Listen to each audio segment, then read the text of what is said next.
Have you ever wondered how the labels on summative assessment score reports, such as proficient, advanced, meeting expectations, or exceeding expectations, came to be? These are all examples of performance level descriptors. These performance levels are used for interpreting student scores and are important for high-stakes accountability by tracking the percentage of students in each performance level. But with such important decisions tied to these metrics, such as how schools are evaluated or if students should be promoted a grade, you might wonder how those performance level classifications are made.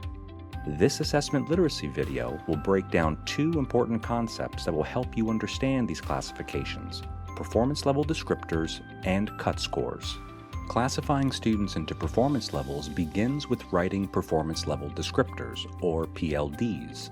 PLDs, sometimes called achievement level descriptors, describe what students in a particular performance level are expected to know and be able to do, and are often phrased in relation to grade level standards. For example, a PLD for the basic performance level might say that a student has not met grade level standards, whereas a PLD for advanced might say that a student has exceeded grade level standards. Sometimes, the PLDs provide details about the skills within standards that students should know. Once performance level descriptors are defined, testing programs specify the location on the test scale that differentiates one performance level from the next. These are called cut scores. You can think of that term as cutting the scale into different performance levels. Cut scores might use the scale score metric, or the raw score metric, that is, the number of questions answered correctly, depending on how the test is scored. The concept of cut scores is used in many different fields, even if it's not called a cut score. For example, loan companies set credit score ranges for which credit scores are considered poor, fair, good, or excellent credit. So how are cut scores set? There are a number of different ways of deciding what exact number is the location on the scale that differentiates performance levels. Sometimes a panel of experts, such as teachers and content specialists, are convened to collaboratively make judgments about where cut scores should be placed based on considering the expectations specified in the performance level descriptors and closely reviewing the items on the test. In other cases, real student data may drive cut score placement by seeing which percentage of students would fall into each performance level for certain cut scores. Often, cut scores are set with both data and expert judgments. Cut scores can tell you just how far away a student is from a higher or lower performance level.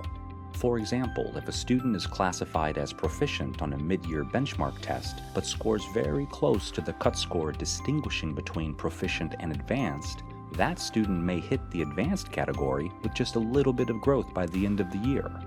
Cut scores can also be used to set goals with students because you can see just how much a student must improve by to make it to the next performance level. Keep in mind that there is always some variability around a score. The variability is referred to as the standard error of measurement and helps provide a level of confidence around a score. Regardless, it is typical for students to be classified into performance levels based on their single score. Study Island state-specific benchmark assessments are built from the state assessment blueprints, and the performance levels reported with Study Island benchmark scores reflect those used in that state. Many states have 4 levels, often called below basic, basic, proficient, and advanced. In those states, there are 3 different cut scores for each benchmark assessment for each grade and content area. Edmentum research scientists analyze data from the Study Island benchmarks to set these cut scores using various methods. Now, when you review your Study Island benchmark or state assessment score reports, you'll have a better understanding of how those performance levels were determined.